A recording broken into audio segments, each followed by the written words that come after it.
Saludos tengan todos. En estos momentos vamos a estar hablando sobre el capítulo de las soluciones. Luego de dominar los temas de fuerza intermolecular, sólido, líquido y gases. Una solución es una mezcla homogénea entre dos sustancias. Una de las sustancias se va a llamar soluto y la otra se va a llamar solvente, y también comúnmente la llamamos disolvente.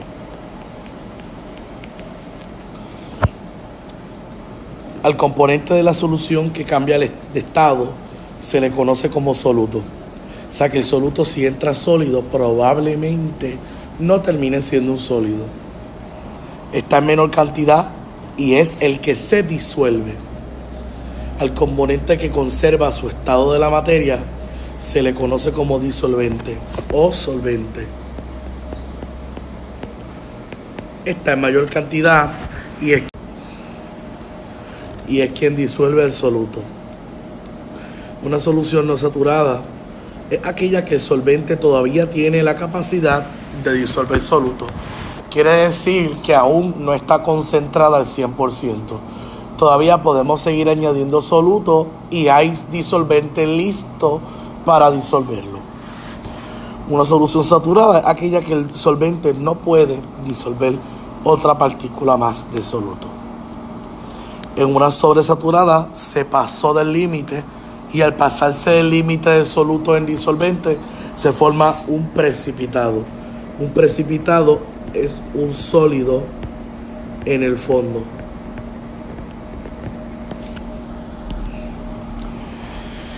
Hay una parte de las soluciones que es cuando tú echas una sal, como por ejemplo NaCl más agua. Eso se rompe en Na positivo más Cl negativo. Pero ese sodio y ese cloro están siendo rodeados por moléculas de agua.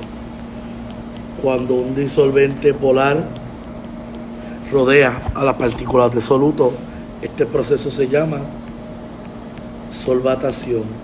Cuando es agua quien rodea ese soluto, se llama hidratación. Cuando las interacciones soluto-disolvente, o sea, por decirlo así, sal y agua, son más fuertes que las de agua con agua y sal con sal, el proceso de solución ocurre. Quiere decir que la atracción que tiene esa sal con esa agua es muchísimo más fuerte que las que tienen las moléculas de agua entre sí y las moléculas de sal entre sí. Esta es una de las rutas por las cuales la solución es posible. La otra que es posible es cuando esas fuerzas soluto-disolvente igualan a la soluto-soluto. Pero cuando son más fuertes esas fuerzas entre el agua con el agua y sal con la sal, pues prácticamente hay posibilidad de que ocurra, como hay que no.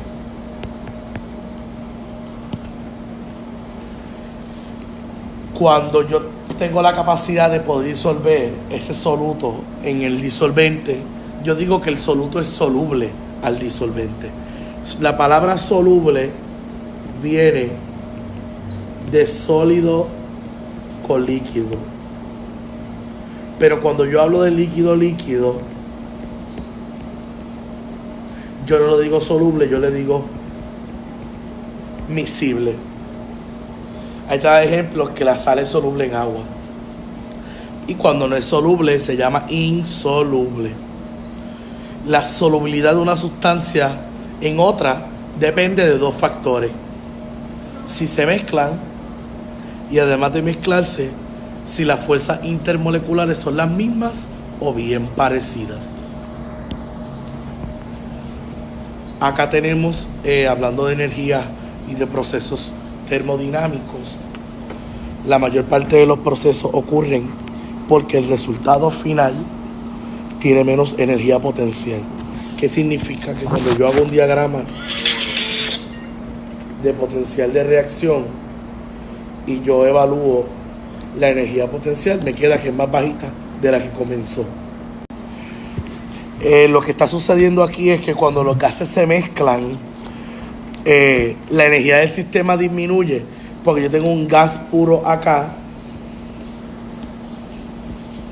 tengo otro gas puro acá. Cuando ellos se mezclan, ellos lo que hacen es aumentar el desorden, y los procesos que aumentan desorden son favorecidos.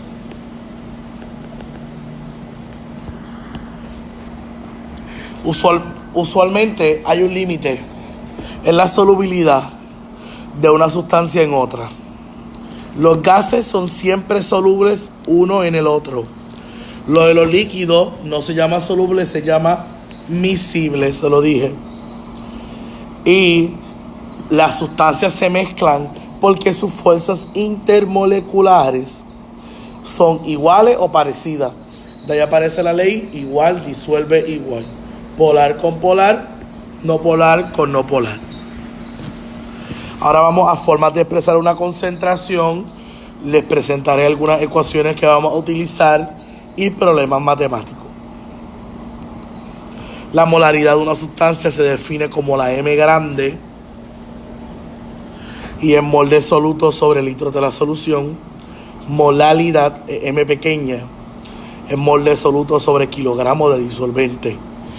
Esta molaridad es la única que depende de la temperatura. Porque si yo aumento la temperatura, los litros se evaporan y la molaridad cambia. La X significa fracción molar. Esto es igual a fracción molar del soluto y del disolvente. En la de soluto sería mol de soluto sobre mol de solución. En la de disolvente, mol de disolvente sobre mol de solución.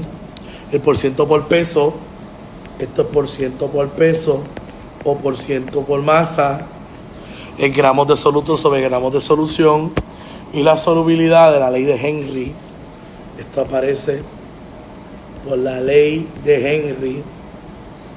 Dice que la constante de Henry por la presión es igual a la solubilidad de una sustancia en otra.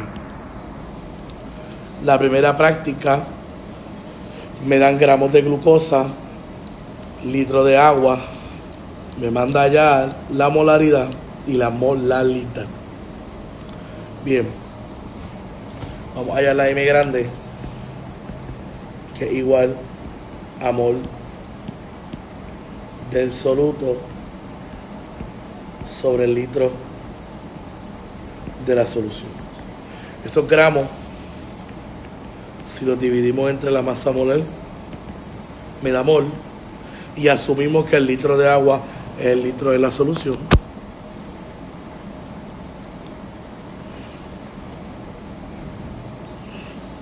Y esto me da molaridad. Molaridad, yo tengo los gramos de glucosa que hay que pasarlos a mol, y esos litros de agua hay que pasarlos a kilogramos. Decimos entonces en un litro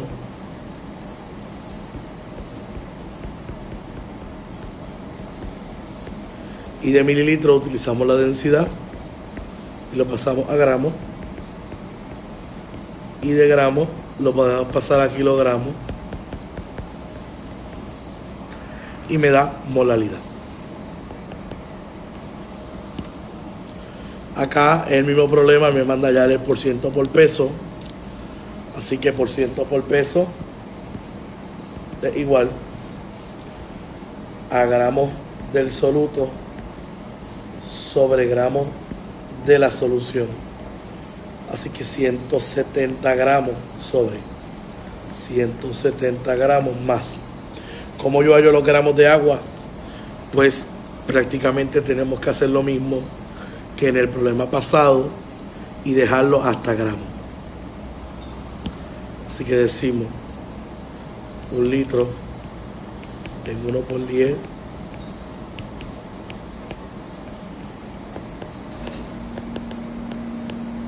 esta X que está aquí, que son gramos de agua, iría acá y te da el porciento por peso. Si quiero hallar la fracción molar del soluto, pues prácticamente sería los moles del soluto sobre mol del soluto más mol del disolvente. Hacemos el mismo mecanismo,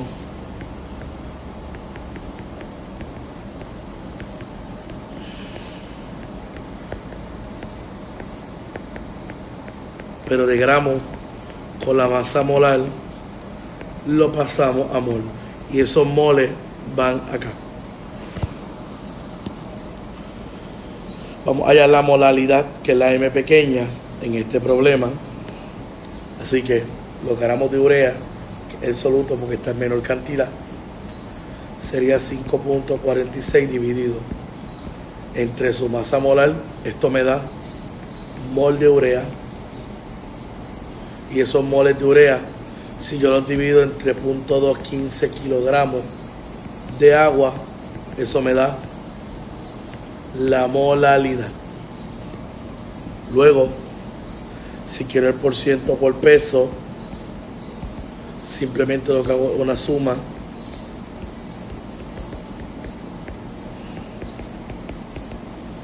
y ya está. Acá tenemos otro problema. En este caso, tengo que hallar la solubilidad del CO2. Así que solubilidad igual acá por P. Tengo la K, 3.1 por 10 a la menos 2. Tengo la presión y me da solubilidad. Las unidades de esto es M sobre ATM. ATM con ATM canceló y el resultado me queda en molar. Acá me está dando un problema que se divide en dos. La primera parte del problema me da la concentración y la presión. Quiere decir que yo puedo despejar para la K.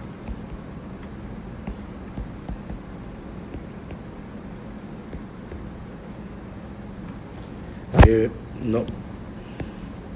Si estoy despejando para la K, hay que dividir entre P. C sobre P es igual a K. Entonces, ¿cuál es la C? 1.2. Eso me da una K. Luego, en la segunda parte del problema, me da una presión. Así que en la segunda parte del problema tengo la presión y tengo la K, pues me dará la solubilidad nueva. Sería la K anterior multiplicado por 2.7 ATM igual a la solubilidad. Por último de este capítulo vamos a hablar de las propiedades coligativas, y son 4 propiedades coligativas que vamos a discutir en este video. La primera es la depresión en el punto de congelación. Casi siempre lo vamos a conocer como delta TF. La depresión en el punto en la presión de vapor lo vamos a conocer como PDV. Presión osmótica es un pi grande. Aumento en el punto de ebullición es cambio TV. Y cada una de esas propiedades coligativas tiene una ecuación general. La de la presión de vapor de la solución es la primera, pero si quiero determinar el cambio en presiones, uso la segunda. Si quiero determinar la disminución en el punto de congelación, utilizo estas dos. Y la del punto de ebullición, utilizo estas dos. Presión osmótica esta. Vean que estas últimas dependen de la I. Esa I tiene un nombre. Y lo vamos a ver ya mismo. Como teoría general, las propiedades coligativas son propiedades cuyo valor depende solamente del número de partículas de soluto. Ese número de partículas de soluto se llama la I, y no del tipo de partícula. Quiere decir que no me importa quiénes sean las partículas, lo único que me importa es cuántas hay. La presión de vapor del disolvente en la solución siempre será menor que la presión de vapor del disolvente puro. Quiere decir que, como la propiedad coligativa se llama depresión en la presión de vapor de la solución siempre va a ser menor que el disolvente. Al igual en el punto de congelación, pero en el punto de ebullición es al revés. Vamos acá, dice cuál de las siguientes soluciones tendrá el mayor punto de ebullición. La propiedad coligativa se llama aumento en el número, en el punto de ebullición. Significa que a mayor concentración, mayor ebullición. Pero yo no puedo dejarme llevar de estas concentraciones así como están, porque cada una hay que multiplicarla por la famosa I. Para los compuestos moleculares, la I es 1. O sea que esto se queda 0.50 molar. NaCl, una sal, hay un Na y hay un Cl, la I es 2. O sea que esto me queda 1.0 molar. Y esta, la I es 3. Así que esto me queda 1.5 molar. El más grande será el que tenga el mayor punto de ebullición. Acá me está mandando ya la presión de vapor de una solución. Así que decimos que presión de vapor de la solución igual fracción molar del disolvente por la presión pura del disolvente. Estas fórmulas salen de acá. Tengo la presión pura del disolvente, me la dan, que dice que es 42.2, y la fracción molar hay que hallarla. Perdonen. Fracción molar del disolvente igual a los moles del disolvente, gramos de agua. Esos son los moles sobre los moles del soluto más los del disolvente.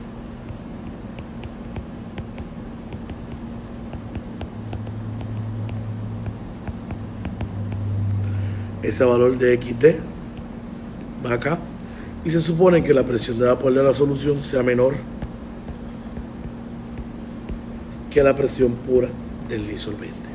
Y quedará en milímetros de mercurio. Acá tienen otro problema igual para que lo practiquen.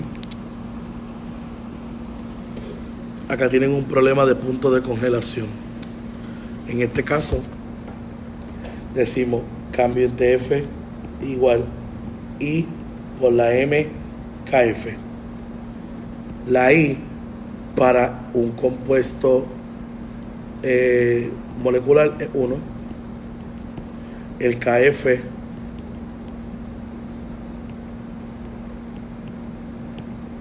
y me faltaría la M. Esa M se llama molalidad, que es igual a mol de soluto sobre kilogramo del disolvente. O sea que vamos a hallar la M. ¿Cómo es la M? Pues yo divido 268 gramos entre la masa molar. Esos son los moles del soluto, y agua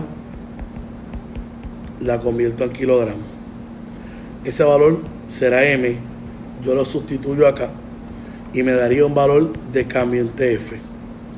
Pero como es agua el disolvente, agua se congela a 0, pues yo tendría que restar la pura 0 grados Celsius, que es de agua, menos la que yo hallé en este cálculo de acá, iría aquí.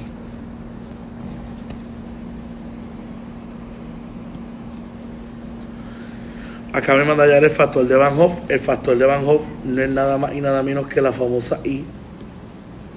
NaCl tiene 2 iones, es 2. HCl, un compuesto molecular, es 1. H3PO4, un compuesto molecular, es 1. MgCl2 tiene 3 iones, es 3. H2SO4 es un compuesto molecular, es 1. Acá me pide que haya la presión osmótica. La I para NaCl es 2. M en molalidad. La R 0.08206 litro atmósfera sobre mol por Kelvin. Y la temperatura es 300 Kelvin. Así que me faltaría hallar la molaridad para poder hallar la presión. Molaridad en moles del soluto dividido entre su masa molar entre 1 litro de solución. Este valor X iría acá y luego tengo el cálculo completo. Acá tienen preguntas de reto para que practiquen y acá también.